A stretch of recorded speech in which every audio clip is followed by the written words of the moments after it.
Hello students, today in this session I will explain English lesson 7 from NCERT book standard 8 and the lesson name is A Visit to Cambridge.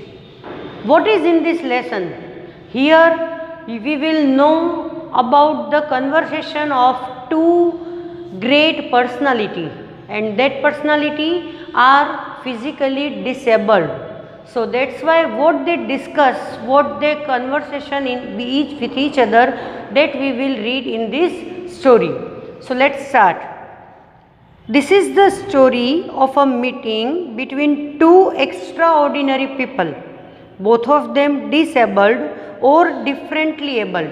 Differently abled means one person is having different disability and the other person is having different disability. So they both are disabled but they are having different disability. As we now say, Stephen Hawking is one of the greatest scientists of our time. He suffers from a form of paralysis that confines him to a wheelchair. It means that he was on the wheelchair in whole his life and allows him to speak only by punching buttons on a computer. And now we know that he was not a physically able person, he was disabled person, and whatever he was going to say to others, that time he just punched the machine and the machine spoke whatever he wanted to say. Now Firdaus Kanga is a writer and journalist who lives and works in Mumbai. Here the writer of this lesson is Firdaus Kanga and he was also physically disabled person. He was also on the wheelchair and he is a good writer and journalist who lives and works in Mumbai. Kanga was born with brittle bones. Brittle bones means that the bones which can easily break. So he was having brittle bones and tended to break easily when he was a child, because in the childhood nobody takes care. So when he was a child, that time what happened with him, that his bones were easily broke up.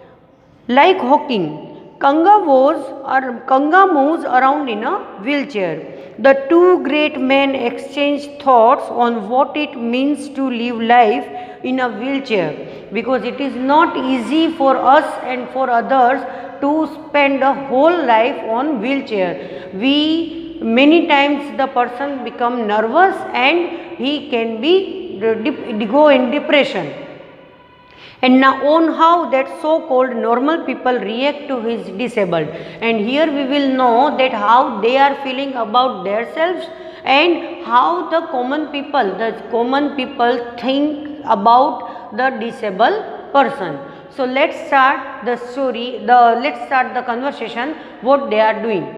Cambridge was my metaphor for England. Here the Firdaus Kanga is saying that he was too much attached with the Cambridge and he thought that nothing is there like Cambridge in England. Cambridge was my metaphor for England. Metaphor is one type of figure of speech which says the same thing in the different thing, which compare the same quality in the different thing. And it was strange that when I left it had become altogether something else, because I had met Stephen Hawking there. Now what happened? He said that Cambridge was my metaphor for England, but after leaving the Cambridge, that time everything I thought that it is now a common thing just like others.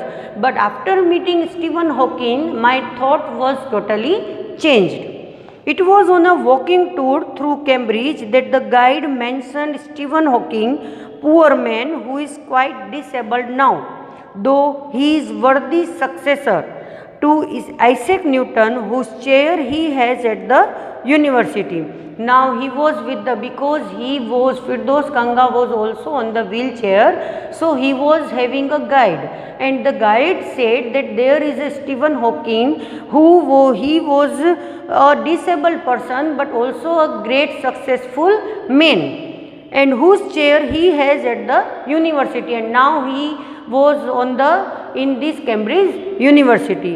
And I started because I had quite forgotten that this most brilliant and completely paralyzed astrophysicist means scholar of astrophysics, branch of physics dealing with stars and planets. The astrophysicist is a physicist, that he is a person who read about the stars and planets and all. So he said that I have forgotten that he is the most brilliant and completely paralyzed person who is called astrophysicist in the university.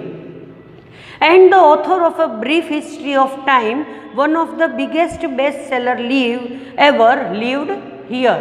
And he was also an author whose book is A Brief History of Time, and he was also living in this Cambridge University. When the walking tour was done, I rushed to a phone booth and almost tearing the cord so I could reach me outside, found Stephen Hawking's house. There was his assistant on the line, and I told him I had come in a wheelchair from India. Perhaps he thought I had propelled myself all the way to write about my travels in Britain. Now what happened? Because Firdaus Kanga was on the wheelchair, so it was not possible to get inside to the booth. So he just take the cord, tearing the cord outside, and talk with the Stephen Hawking's assistant. And thus he said that I had come in a wheelchair from India.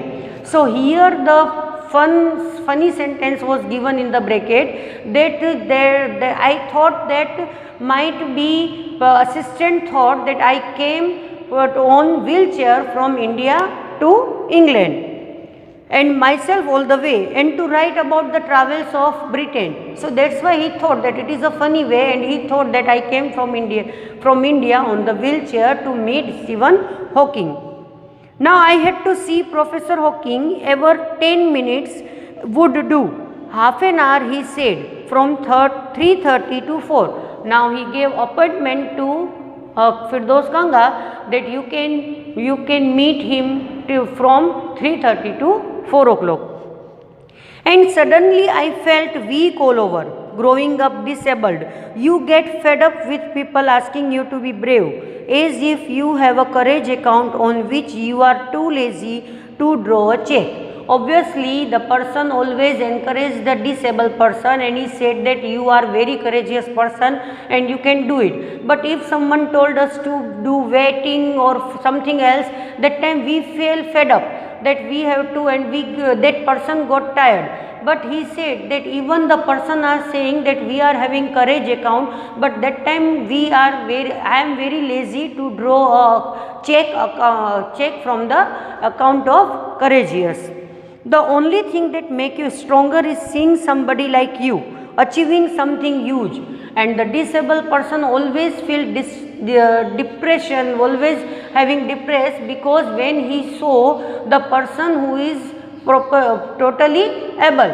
But when he felt happy when he saw that the differently disabled person against him, and it is a huge feeling to show him. So he said that it is just like to achieve something huge, that feeling I am having, that I will meet the person who is also a differently disabled. Then you know how much is possible, and you reach out further than you ever thought you could. And now you see that you reach there, and at last finally you are going to meet that person that who is very also disabled. I haven't been brain, said his disembodied computer voice the next afternoon. I have had no choice. I haven't been brave, said his disembodied. Disembodied means exist without body, the voice which are not having body. And now he was just thinking, and the Stephen Hawking came. I haven't been brave, said the body which is not having the voice which is not having body, that said computer voice. The next, I have had no choice, and the word was there, okay, I was not having any choice, and the finally that choice was made, that to accept disability, I live my life properly. Surely I wanted to say living creatively with the reality of his disintegrating body was a choice. But I kept quiet because I felt guilty every time I spoke to him, forcing him to respond. Because Stephen Hawking was not speaking from his mouth, he was using his fingers to punch the machine, and that time that words were spoken by the computer. So this computer was saying, and the author did not want to give him stressed. So he was not asking this type of question. He was feeling guilty, that he wanted to say that living creatively with the reality of disintegrating body is not a choice, because nobody wants to live with this disintegrating body. Disintegrating body means that break up all parts of the body. All parts of the body of Stephen Hawking was totally broke up. So it was different. So that's why he was saying. But I kept quiet because I felt guilty every time I spoke to him, forcing him to respond. There he was tapping at the little switch in his hand, trying to find the words on his computer with the only bit of movement left to him. His long, pale fingers. So often his eyes would shut in frustrated exhaustion. Obviously, to tap on the on mouse, it is not easy. So that time, each and way the writer was looking the frustration on the face of Stephen Hawking, and sitting opposite him, I could feel his anguish. And I was sitting opposite to him, and that time I could feel his anger. Anguish means anger. The mind buoyant. Buoyant means, here it is given the meaning that buoyant means intensely active and vibrate. The mind, his eyes and sitting, the mind buoyant, the mind was totally active and with thoughts that come out in frozen phrases and sentences, stiff as corpses. Corpses means dead body. Just like whatever he was saying, his mind was active and his thought was active, but that thought and that words were coming from the computer, from the machine, so that is not giving the expression and the feelings. Actually, whatever we are speaking, that time whatever we are feeling, that expresses on our words, but these were just like a machine, so without rise and fall of the sentences, of the voice and of the feeling, the sentences coming out frequently. A lot of people seem to think that disabled people are chronically unhappy.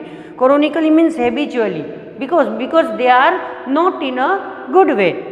Unhappy. I said, I know that is not true myself. Are you often laughing inside? Because when he is asked that when the people thought that we are not happy from inside, that time you laugh inside, because when you see that the people are behaving and so pity on you, that time you laugh on you. So he was asking a question to Stephen Hawking. About 3 minutes later, he responded, I find it amusing when people patronize me. Patronize me means treat in a way that is helpful.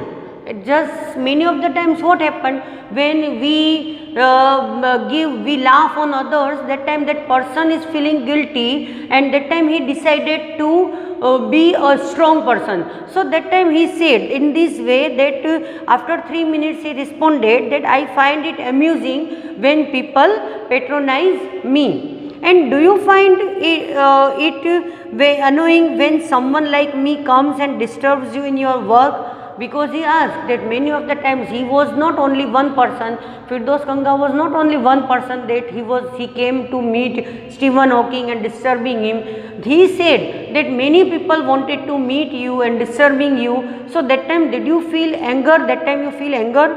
The answer flashed yes. Then he smiled his one-way smile, and I knew without being sentimental or silly that I was looking at one of the most beautiful men in the world. Because when he said yes and he smiled from one side, that time he was the author, the writer found that he was the most beautiful person in the world. A first glimpse of him is shocking because he is like a still photographer, as if all those pictures of him in magazines and newspaper have turned three-dimensional, means all in 3D way, in all the way the photographs were taken. So in newspaper and in magazines, whenever we saw the picture of Stephen Hawking, and in reality when we see the Stephen Hawking, that time they both look same. Okay, nothing was different. So he said that it just first time when he entered in the room, that time it was same, and it was shocking because he is same like a still photographer.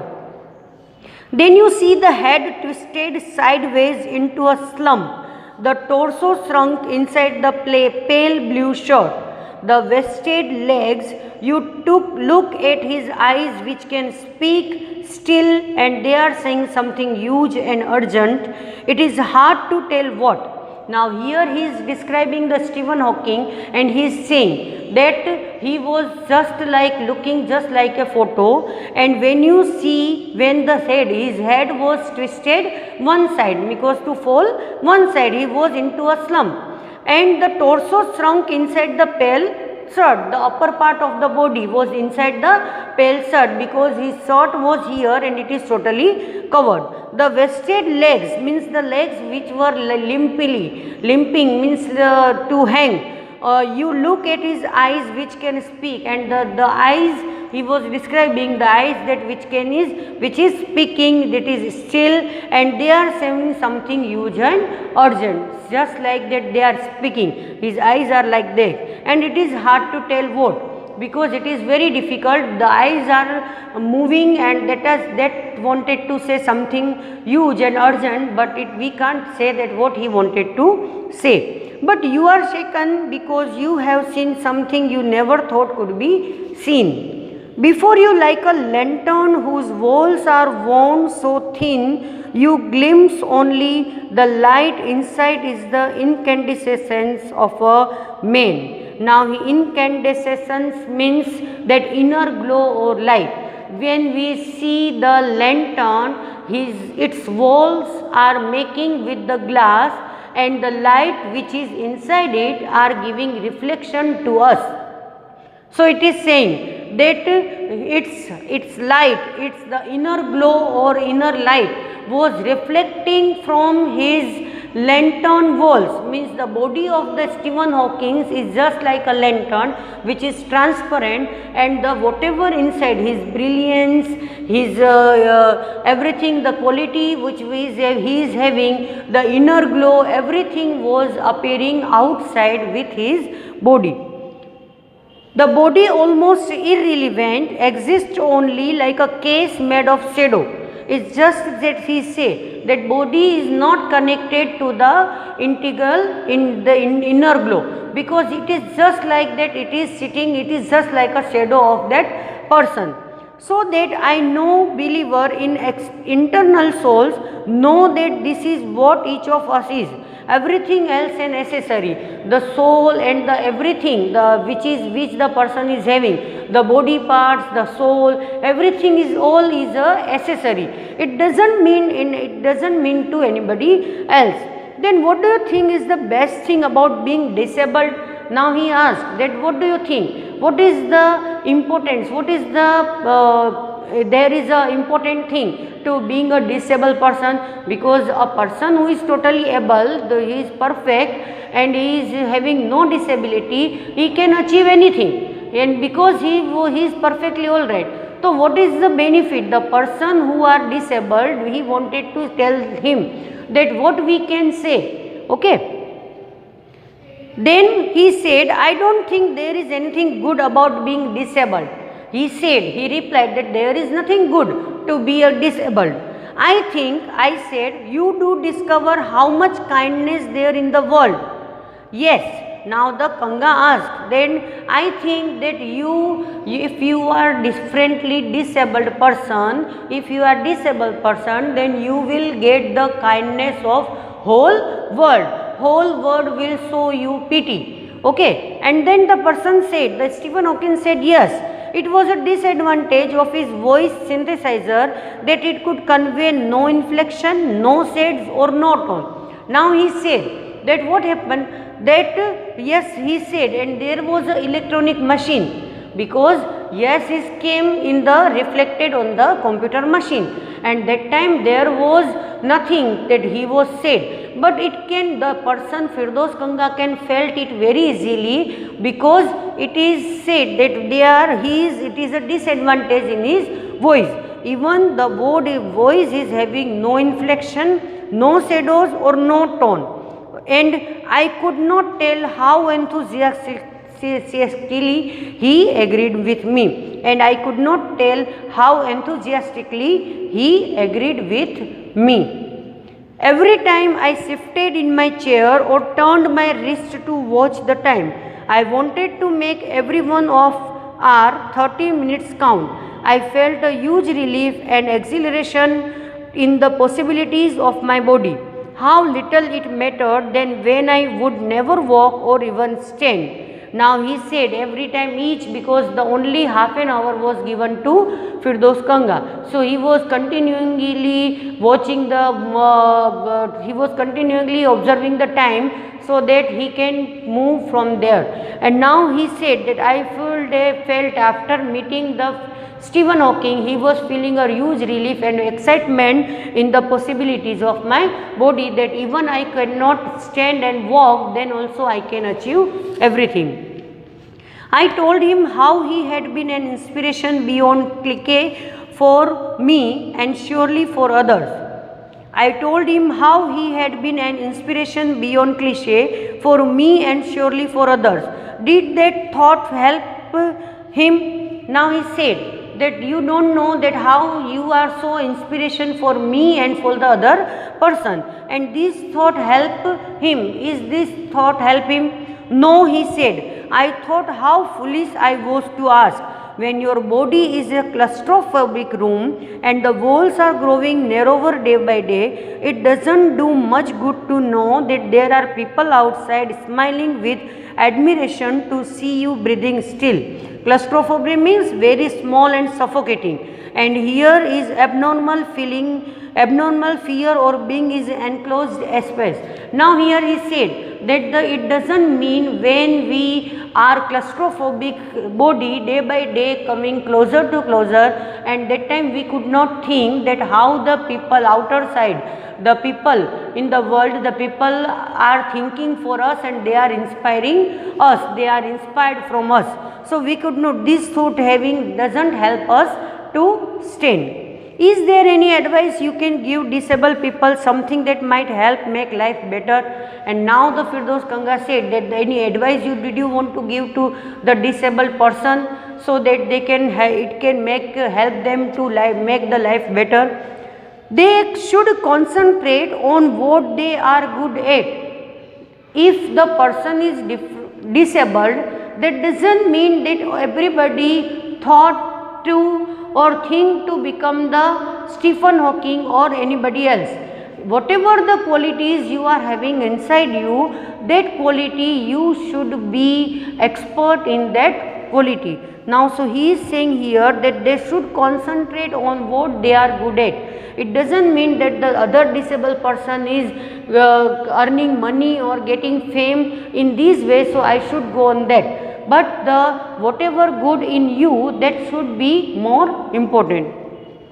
I think things like the disabled Olympics are a waste of time, because nobody can this disabled Olympics to held this type of Olympics for the disabled person to encourage them. This is totally a waste of time. I know what you mean. I remember the years I had spent trying to play a Spanish guitar considerably larger than I was, and how gleefully I had unstringed it one night. So Firdaus Kanga was sharing his experience that I surely I am agreed with you, because when I was young, that time I was also learning the guitar, so that, and its height was more than me, and that time one night I so happily I just unstringed it one night. The half hour was up. I think I have annoyed you enough, I said, grinning. Thank you for. And he was grateful because it was half an hour, and now he said that you become, I think that I am giving you frustration or annoying, so better to leave now. The garden, then now the Stephen Hawking said, stay. I waited. Have some tea. I can show you the garden. The garden was as big as a park, but Stephen Hawking covered every inch, rumbling along in his motorized wheelchair while I dodged to keep out the way. We couldn't talk very much. The sun made him silent, the letters on his screen disappearing in a glare. Glare means light. Okay, so dodge means avoid. So when he saw the garden of Stephen Hawking, he saw that each and every part was totally covered with a beautiful flowers, and also there was a rumbling along in this motorized wheelchair. So he can move around the garden very nicely, but he avoided to keep out the way. We couldn't talk very much. Now it was the time for sunset, and he said that the sun made him silent because it was the sunset. The letters which were appearing on the screen, slowly it was disappear. An hour later we were ready to leave. I didn't know what to do. I could not kiss him or cry. I touched his shoulder and wheeled out into the summer evening. I looked back and I knew he was waving, though he wasn't. Watching him, an embodiment of my bravest self, the one I was moving towards, the one I had believed in for so many years alone, I knew that my journey was over for now. Now in the last paragraph, the writer is saying that an hour later we were ready to leave, and then when I was leaving, that time I know that he was waving his hand. Even he was not there, but he was surely waving his hand to say me bye, because he was not able person, he could not wave his hand. So he said that I think that he was waving his hand, and I looked back, I knew he was waving, watching him, and there is a different feeling in myself, and I was getting brave. And now finally he said that I knew that my journey was over for now, and he learned too much from Stephen Hawking. So students, in this lesson we know that how the Stephen Hawking said that how the disabled person should not feel him, should not make him depressed or whatever. He can do whatever is good inside him. Okay, so there was a good conversation between Firdaus Kanga and Stephen Hawking. So students, now in this lesson the next poem is given, When I Set Out for Lyonesse, that we learn now. So the chapter is over of a visit to a Cambridge. So now let us start the poem which is given with this text. When I set out for Lyonesse. Lyonesse is a one imaginary place. It is a imaginary place. As a young apprentice architect, British poet and novelist Thomas Hardy once visited a parish to supervise the restoration, means renovation of a church. On his return from the parish, people noticed two things about him: a new glow in his eyes and a crumpled piece of paper sticking out of his coat pocket. That paper, it is recorded in one of his biographies, contained the draft of a poem. You are going to read that very poem inspired by a visit to a place which the poet calls Lyonesse. Okay, Lyonesse you can say. Now see, so in this lesson we know that the poet was in an imaginary and he went to that place. there was a church and he went to renovate the church because he was the supervisor. One, you can say, apprentice architect means that who guide others to how to make the thing. So that's why he was a paid, it is a paid architect. Okay, so he said that I went there and that time I spent, there was nobody was there who can tell me the way and who can guide me, but I went myself, and what he felt there, that he was written in the poem. And when he returned from the Lyonesse, that time how the glow on his face that is observed by the people of that village, that we will read in this story. When I set out for Lyonesse 100 miles away, the Rhine was on the spray and starlight lit my lonesomeness. When I set out for Lyonesse, the 100 miles away. So first let's look upon the glossary. Just rime means frost, the spray means leaves and branches of trees, durst means dare, bechance means happen, sojourn means stay, radiance means glow, fathomless means so deep that the depth can't be measured. So here in this first stanza, rhyme word is used, that is frost.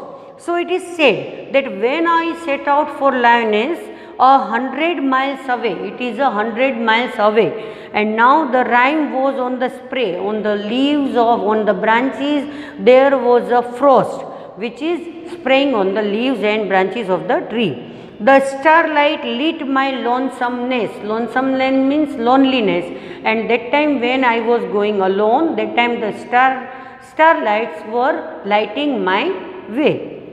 When I set out for Lyonesse 100 miles away, and again the first two lines are repeated over here, that when I started my journey to go to Lyonesse, it was 100 miles away.